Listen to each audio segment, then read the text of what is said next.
the no audio. That's a pretty important part of a live. So thank you for pointing that out. So just to recap, for what we're doing today is, yeah, I bet it's better. Today we're talking about those tenants that we have where, you know, we really got to think about whether or not it makes sense to keep a tenant who is in place, even that rent-paying tenant, even that tenant that pays on time every single time. What situation would arise where even that tenant you're saying, bye-bye, we're done? Because sometimes money just isn't enough. It's not enough to make the deal work. And if that's the case where you are, and you're in a situation where, you know, you've got a rent-paying tenant who you actually have to cut ties with, you know, that could be a problem. And I want to give you some tips and some things to consider if this is on your mind, or perhaps if you see it coming down the road because you've got someone who pays, but maybe you don't want them sticking around. I'm going to give you the things to think about. For those of you who are here more regularly and know the routine, thank you for joining us. But for those of you who are interested in joining the conversation, there's a couple of ways to do it. So you can join us on our Facebook group and submit questions ahead of time. We've got a number of members who do that. They'll submit their questions ahead of time. I get those questions, I prepare for them, and then you'll hear my responses. But also, if you're interested, you can jump on the chat here and you can add your questions in, and you know, I'll be happy to address those questions here in front of everybody. The other way to get a hold of us is through our newsletter. And for those of you who have not, you know, either jumped on Facebook and joined our Facebook group, Texas Landlords. Again, if you've never been there, I welcome you to check it out. There's over 8,000 participants, landlords, investors, and property managers, homeowners who have questions about how to manage rental property. That happens 24/7 on that page. We'll go in there and answer legal questions, but a lot of times it's just landlords helping each other out. So I welcome you to check that out.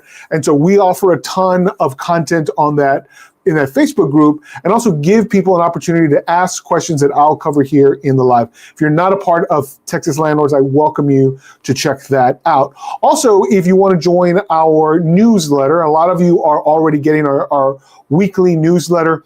There is a phone number coming along the bottom of the ticker here, and an email address that you can use to just say, hey, I'd like to get on your newsletter. Maybe I'm not in Texas, or I don't have rental property in the state of Texas, but I would like to get this information and like to get access to certain things.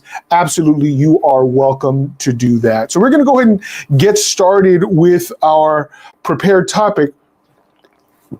And it has to do, again, with, you know, that situation. You know, my tenant is paying rent, but they violate the lease. They are constantly violating that lease. Now, I want to make it clear that we're talking about a written lease. If you've got an oral agreement, you know, Texas and many other states still recognize an oral lease agreement. But if you've got only an oral lease agreement, well, then you've really only got two promises: the address of the place and the rent.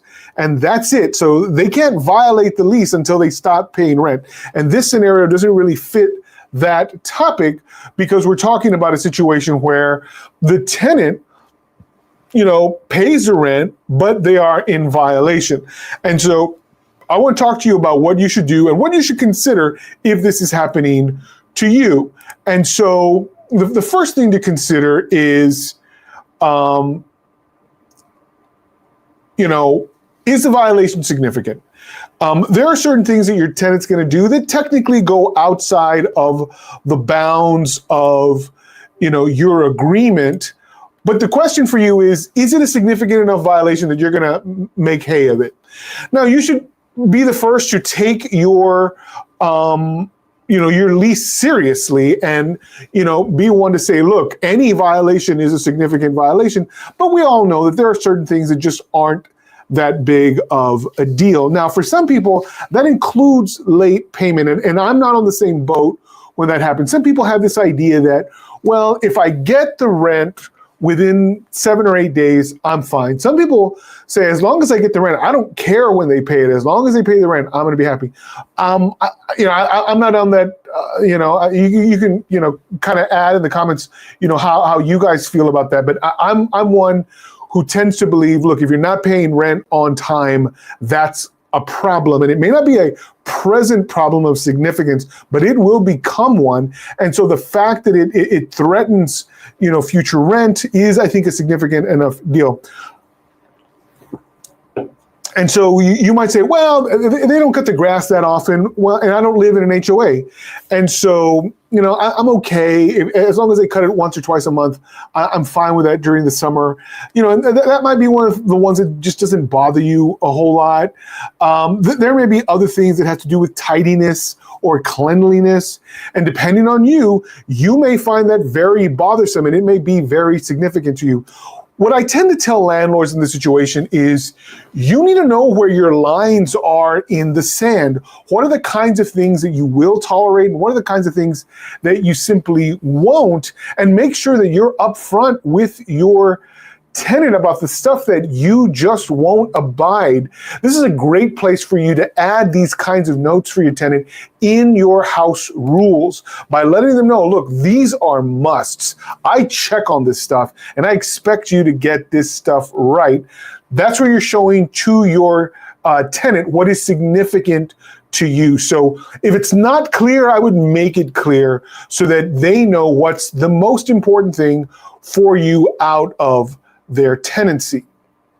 And so the next thing to consider is, does it threaten your money, your property, or other people? Now, if you're having a hard time figuring out what in fact is significant, these are the big ones. It threatens your money, your property, or other people. So sometimes a violation is as simple as them having an unauthorized pet. Now, that might threaten your property most significantly, but you have to think about the threat, especially if it's a dangerous or aggressive animal. You got to start thinking about other people and what's going to happen if that particular animal gets out. And if that's happening and someone is hurt, that liability could come back to you if you allowed them to have that animal without issuing some kind of notice and preventing them from creating a dangerous situation. So is there some kind of threat on your money? That's non-payment of rent. That's a late payment, especially if you're not collecting the late fees. You always want to collect late fees from your tenants who are violating the lease by not paying their rent on time. And finally, other people. I'll tell you one that's kind of subtle that sometimes people don't really recognize right off the bat. And that's when a tenant is conducting business on the property. And there's some landlords who are like, hey, look, it's how they pay the rent.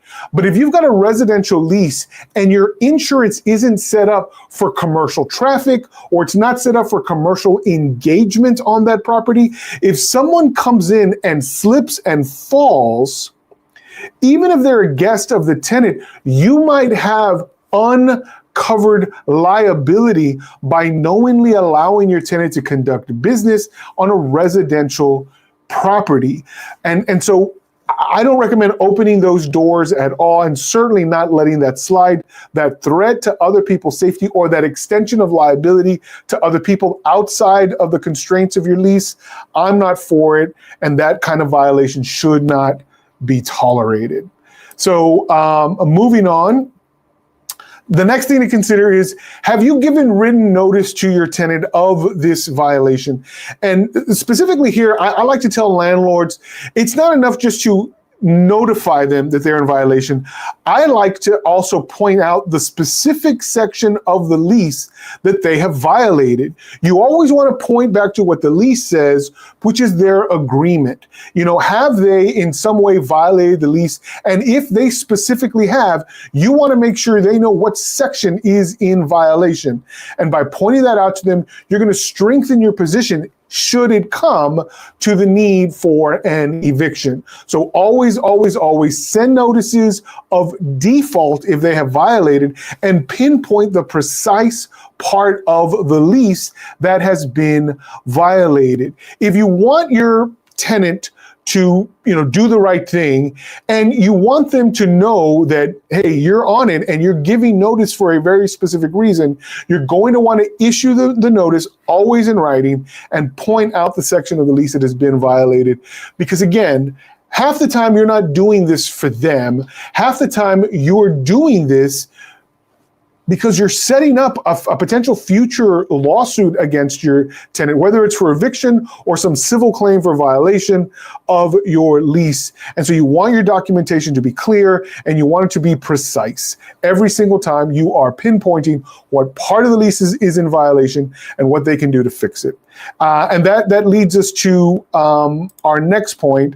Have you given them an opportunity to cure? So sometimes I see that landlords point out the thing that they have violated, and they even point out the section of the lease that is in violation, but they don't give a deadline. They don't give the tenant an opportunity to cure. And you'll ask me, Ernie, what are you talking about?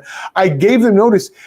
Cure or them fixing or making right whatever it is they got wrong, that's presumed, right?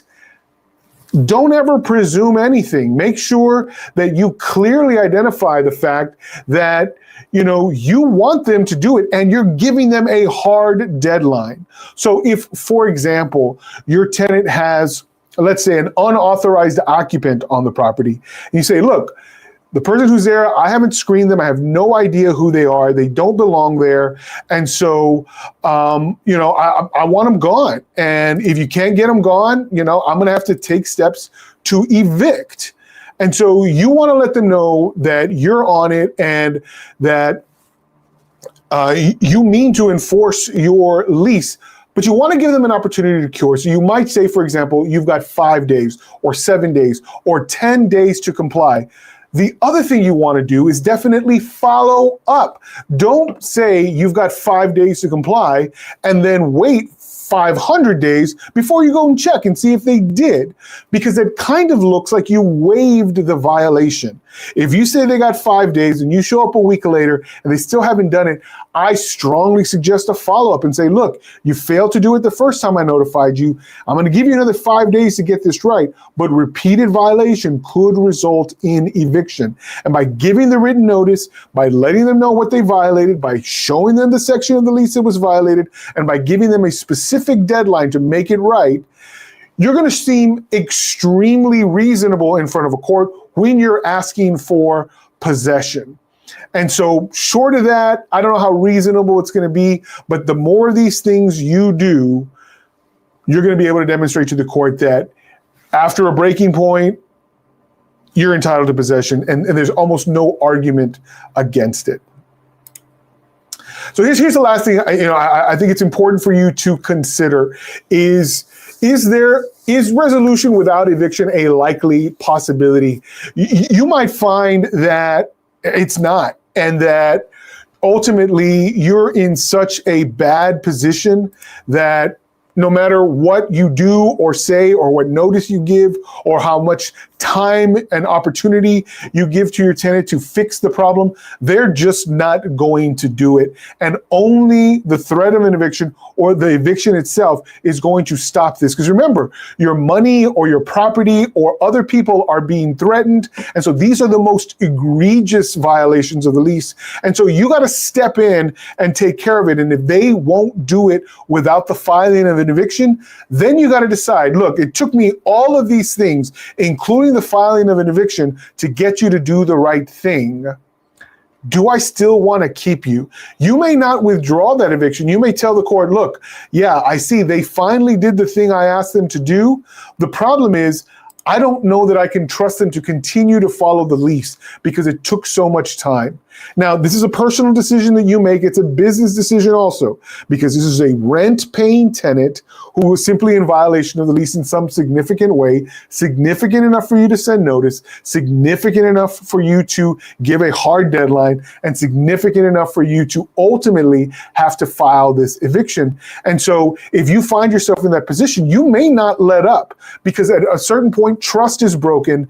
And if you've reached that point, don't pull back, because you're just going to be in the same spot maybe a month or 2 or 3 down the line. It might be better just to cut ties and move on, even from a tenant who has consistently paid rent, if their violation, again, jeopardizes your money, your property, or other people. And so if that's happening, you want to make sure you've dealt with the problem in a way that is absolute.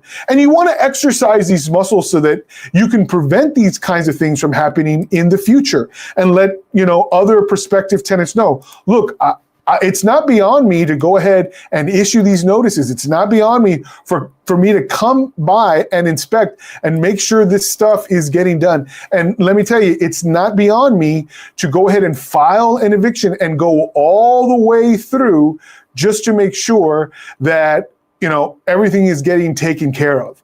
And so, if that's what it takes ultimately for your tenants to comply, and, what it takes for you to kind of, make sure that your money and your property and the people around you are safe, then you got to do it. And you got to be comfortable with it before it becomes necessary. That's how you're going to prepare yourself and your tenants for a really good tenancy. And hopefully what you do is you prevent more instances of violation by talking about it than have to deal with instances of violation.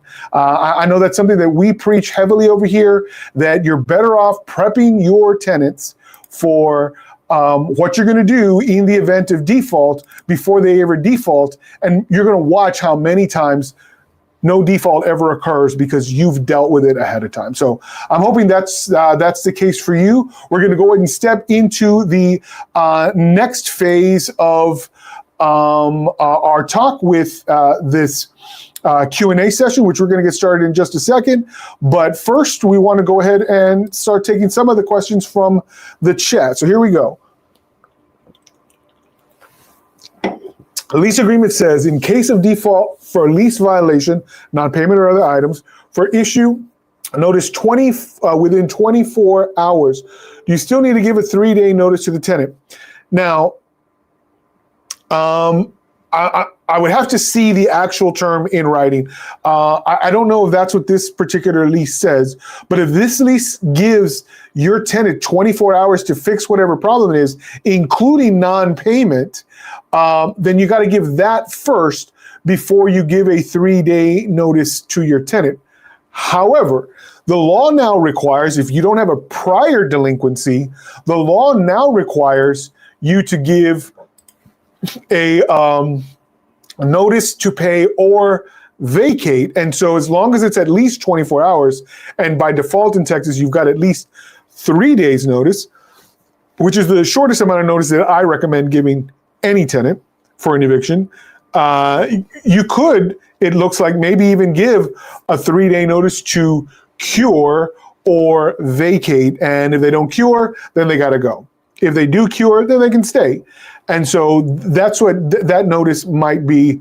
Again, I don't like the 24-hour notice because some judges don't like that. You may find a judge in your precinct loves it, and maybe you can roll with it that way, but I tend to stay away from the 24-hour notice. So that's for that. Let's go on to the first question. So here we go. Tenant signs a lease, but they don't pay the deposit or rent, and they don't move in. Are there legal obligations on either party to terminate that which was signed, or is it not a lease if no deposit was ever made, legally speaking? So this question comes from Don McNary. I'm curious to know if any of you have experienced any of this. You can mention that in the chat, but the moment that you sign the lease, you are both obligated to each other. So definitely an obligation exists on the part of both the landlord and the tenant.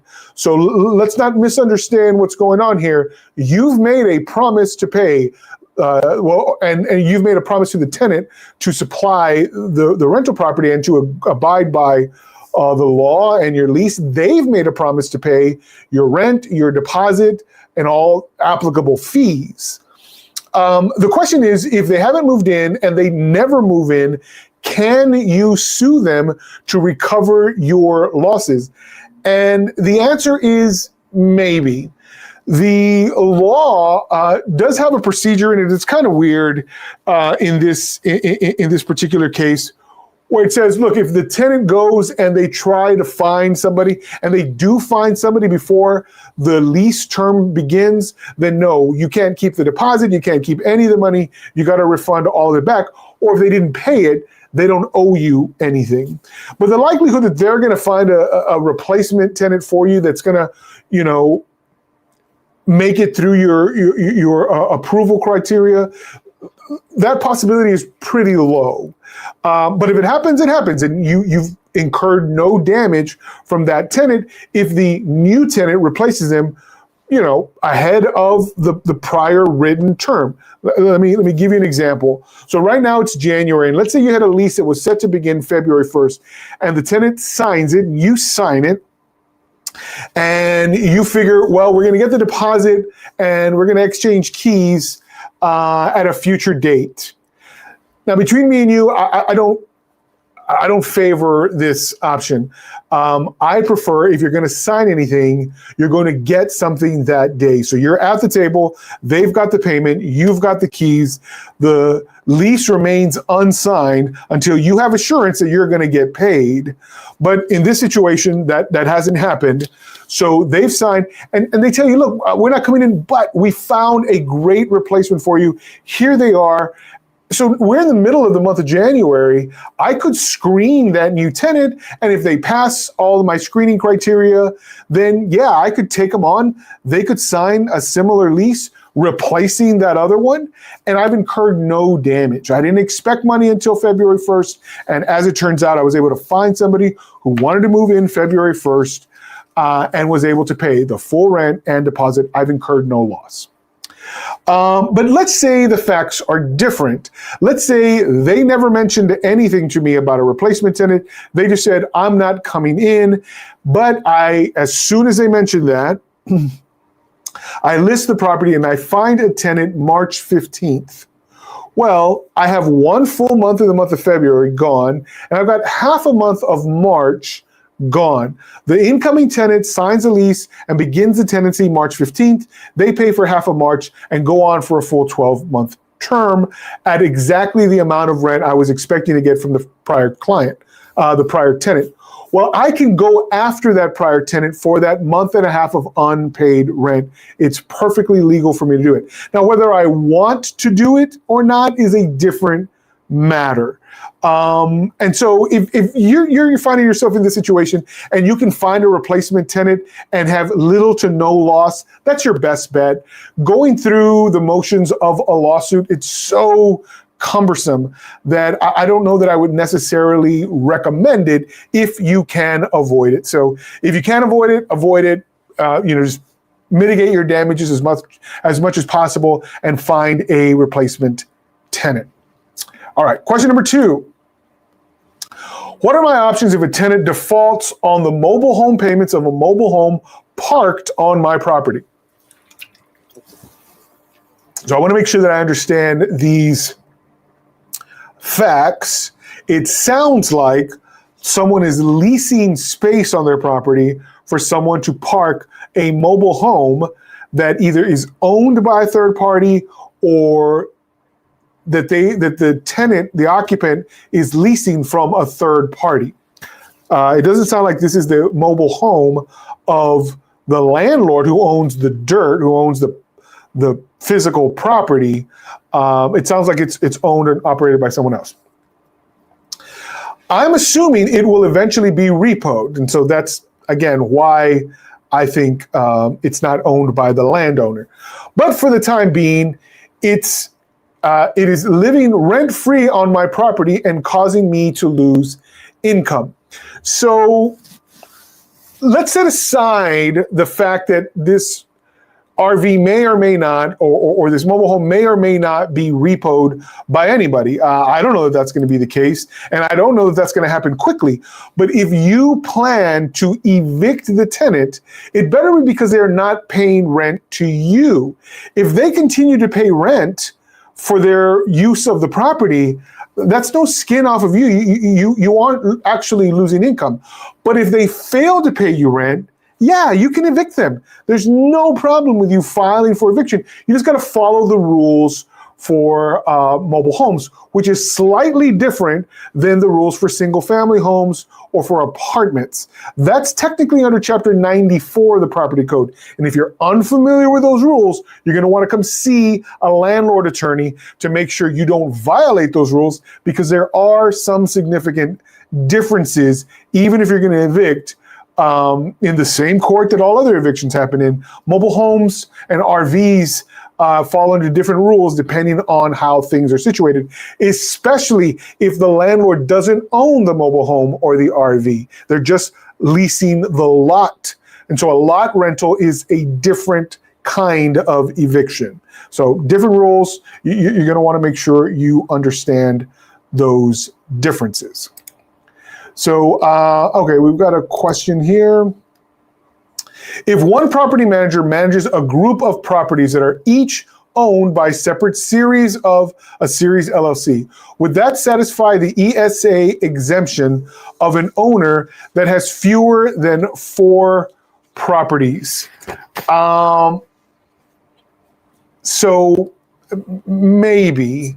So I don't know exactly how many are owned, but if it could be said that the series itself is a single owner, then you're going to have a problem.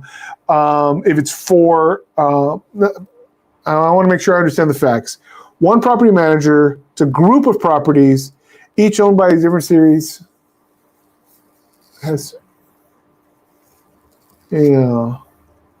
Well, it also depends how you lease the properties.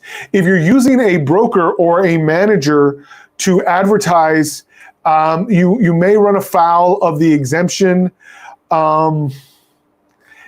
It also has to do with a number of other caveats. Here's what I tell landlords who are on the cusp. Don't operate in such a way where you rely on the exemption, because you may find that even though you understand yourself to be on the right side of the exemption, a court might determine that you don't. This is one of those gray area situations where the court might say, but no, I'm not going to say you are exempt. And so by denying an individual an ESA, you are now in violation of the Fair Housing Act, and the exemption doesn't apply. So I'm going to throw everything at you based on that denial.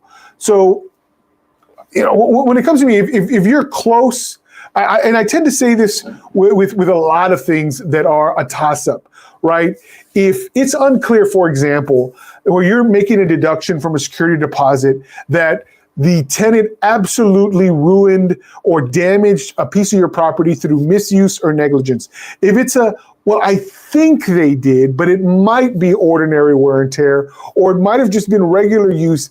I'm kind of 50-50. Well, if you are 50-50, then I guarantee you that the court is going to be 50-50. And that's too big of a risk, especially if that forms the complete basis for you withholding a security deposit. That risk isn't worth it because of the potential downside, which is the immense liability that could open up if you picked incorrectly. So if you've already got multiple properties, I would just say, look, get used to the idea. Because here's the thing, if there are animals there and they are causing damage, the fact that you have to allow someone to have an ESA doesn't mean they're allowed to damage the property. No, you can't take a deposit specific for the animal, but you can take a deposit for the unit. And there really is no limit for the deposit amount. And so if you're worried about someone with an ESA, well, you could throw in an extra $500 on all of your rentals to account for that possibility. And by doing this, you kind of get ahead of it so that if in the event that someone has an ESA and that ESA causes damage that for whatever reason you don't catch during your 2 yearly inspections that you conduct on the property each year, then at least you've got that as a backup. So I don't like walking that fine line. I would prefer that you just assume that the exemption doesn't exist and operate that way. Okay, let's go on to question number 3. Ooh, this is a long one, and so I don't know if you can read that. I'm gonna back out of here and see if that's any better for you guys watching this. So this has to do with an eviction appeal. It says, under Texas law, a landlord may seek a writ of possession or dismissal of an eviction appeal when the tenant fails to timely deposit rent into the court registry during the pendency of the appeal. In my case, the tenant has failed to deposit required rent into the registry. However, the county clerk has indicated that a writ of possession will not be issued until after the scheduled county court hearing, which is set approximately 1 to 2 weeks out. Now, this is one of the things that I had mentioned previously in the weeks leading up to January 1st, 2026. The laws have, in fact, changed and now allow that immediate writ for non-payment into the registry from the county court level. If this county clerk isn't doing it, I think they are misunderstanding or misreading the law, and that might happen. Again, I'm assuming there's going to be a lot of this over the first 6 to 9 months of this law being in place. And unfortunately, no manner of convincing that you're going to, try to talk them into it is really going to help in your situation. I don't suggest, trying to tutor them. But if you know the provision in the code, then yeah, you could share that provision with them that says that now the law does allow the county clerk to issue that immediate writ of possession without the need for a trial or without the need for a hearing. See, in the past, the plaintiff was required at all times to get this, to set a hearing. Once you get to the county court level, it was so difficult because you had to set a hearing and then you had to get a court to award you the writ of possession, and then that order would go to the county clerks and they would issue that. They would issue that writ based on the court order. Well, that's just not the case anymore, except in instances where the court is not up to date on these changes. So it's unfortunate that but that's the case. But if you want the provision out of the Texas Property Code, go ahead and write this down. It's Texas Property Code 24.0054, Texas Property Code Chapter 24, 24.0054. And it says, look, you don't need a hearing to get a writ of possession from the county court. You can maybe submit a letter to them where you indicate this new rule, which is as of January 1st, 2026, it's possible that the clerk doesn't know about it. And so maybe it'll be helpful to submit this letter. But again, they may not be super excited to hear this from you, and they may not take you super seriously as a pro se. Maybe if an attorney sent it, they would listen a little better.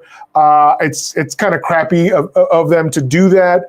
But if I'm going to suggest anything, it's, tread lightly, but maybe submit that letter to them saying, it's my understanding that under this new provision in the Texas Property Code that I can get this without a hearing. Please let me know if that's still the case, and I'll wait for the hearing if that's the case. Otherwise, I would like a writ of possession to be issued for non-payment into the registry. So that's as good as it can get for now. Like I said, if you try to force the issue, I just don't know that the court clerk is going to be all that helpful. And listen, this even happens to us attorneys where the court clerks get things wrong. We know what the law says in black and white. And even when we show it to them, they do nothing about it because they're convinced, or maybe their judge is convinced of something different than what our interpretation is. And if that's the case, there's not a whole lot we can do about it. We're just kind of stuck until they change their misunderstanding of the law. So that's that. Okay, this is from Belinda Williams, and she rents units with shared space. And so she says, my tenants are students, 4 in one dorm. Each has a separate lease, but share common areas. I immediately scheduled a pest company to come and treat the rat problems. Some rats were caught. Well, they are still seeing rats. I am having pest control come out again. Now, one of the students wants to break her lease due to the situation. Am I obligated to let her break the lease? If not, what is my recourse? Now, this is going to come down to what's in the agreement regarding the shared space, because it's my understanding from other details in your question, Belinda, that none of the occupants in this particular unit were very clean, that they left things in a disheveled mess. They may have left food out. The problem is I don't know which tenant did it. And if this particular tenant was not guilty in any way of these violations, I don't know how it's fair for her to live in an uninhabitable, and this rat infestation might result in uninhabitability. There are diseases to consider and safety concerns to consider. This particular tenant might have clean hands in the whole thing because she might be the only one, or he might, I don't know if it's a male or female, her lease. So she might be the only one who's doing it right, and yet is having to live with the filth of other people who are not on her lease, who are not sharing her obligation, except that maybe they're sharing space. And so this happens sometimes when, one tenant is harming or in some ways violating the space of another tenant through no fault of that, the harmed tenant. And so it's not real clear, what this tenant has or hasn't done, but if they've contributed to the filth and they're part of the problem, no, you don't have to let them out. However, unless you can prove that they contributed, you might have to let her out because she might not be part of the problem. So I think I would need a few more facts before I could really answer this one succinctly, but it's going to come down to what was the expectation of each individual tenant, and then what can you prove in terms of their violation of the lease provision having to do with tidiness or cleanliness? That's still not clear. And then we go through a lot of the stuff that we talked about. What part of the lease did they violate? Did you give them written notice? Did you give them an opportunity to cure? Did they avoid that opportunity or neglect that duty? And now the person who neglected it says, now I just want out. Again, if you followed all of those steps, I don't think you need to let that person out. But if you didn't follow those steps and you can't prove that that individual is herself guilty of some kind of violation, I think you may have an issue of uninhabitability for which she can say, look, I'm gone and I don't have to continue to stay here. It is not safe for me to reside here because of the current situation. I don't know enough details to know that for sure, but it kind of sounds that way. So let's see, we'll take that down. We've got a few comments here. Interesting point about the deposit. So you had the question about the property manager, and I hope that's helpful. Sometimes we can give ourselves easy ways of resolving, problems that don't exist yet. We get ahead of it, and again, we talk about this a lot. How do you prevent an issue from getting out of control? You get ahead of it. You anticipate it being a problem. So we got another hello. Nancy Wilson, good to see you. I appreciate you. Let's see what else you got. Thank you very much for taking time out of your busy day to have this live stream. You are welcome. It's actually something that I enjoy very much. It's a way to kind of get out there and interact. And so let's see. I meant to say thank you very much for taking time out of your busy workday to bring this live stream to many people. Yeah. And so, a lot of you catch it here live as it's going. Not everybody can. Some people are working at this time, but I got a lot of people who catch the replay once that out. YouTube puts it out. Well, that's very nice of you to say. I appreciate that very much. Well, it's good to have you then if you're just tuning in. Let's see. Enjoy the rest of your day. Please stay warm today. The snow is coming to Texas any day now. I don't know if snow is going to reach us here in Houston. I kind of hope so, but I'm also conscious of the fact there's a lot of nervous landlords out there.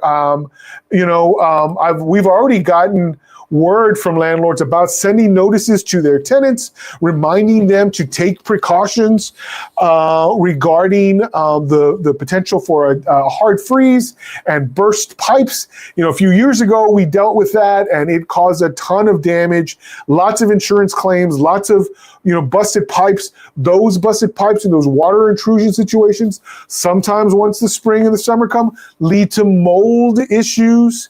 And so all that stuff, again, can be prevented. You got to get ahead of these things. Not everything can be stopped. And not everything can be shifted to the responsibility of the tenant. But as much as you can do to get ahead of it, I strongly recommend that, because you don't want to be in a position where you've got all sorts of damage that, you could have anticipated, you could have gotten ahead of, you could have prevented, and just failed to do it. You've got time now. You probably got time tomorrow to get those messages to your tenants about getting ready for bad weather. So here we go. Here's the last question of the day from our prepared questions. Can you file a Chapter 13? I filed a Chapter 11, and the bank is not in agreement to allow me to pay the delinquent interest only that is owned in order to stop another foreclosure. What is your advice? This comes from Judith Ann Bartlett. And if you're asking me if I can file a Chapter 13, the easy answer is, I could, but I don't do bankruptcy law, so I wouldn't know the first thing to do. Could I figure it out? Could I walk into the bankruptcy court? Sure, but that's not something that I nor any of my attorneys here at the firm handle. We don't do bankruptcies here, and so it's hard for me to give bankruptcy advice. And while I do know that it does affect real estate and is one of those things that, is helpful for people who own property, unfortunately, I don't have a whole lot of advice. If you're trying to resolve a matter with a lender and you are losing ownership of a piece of property due to some kind of non-payment or some kind of issue involving the property, a bankruptcy is one way to kind of, pump the brakes on foreclosure, but ultimately it's not going to resolve it. With a Chapter 11, you're probably talking about a business bankruptcy, and it's going to depend how you are set up. A 13 is an individual bankruptcy that you're meaning to resolve your debts, as opposed to a Chapter 7 bankruptcy where you're looking to liquidate everything.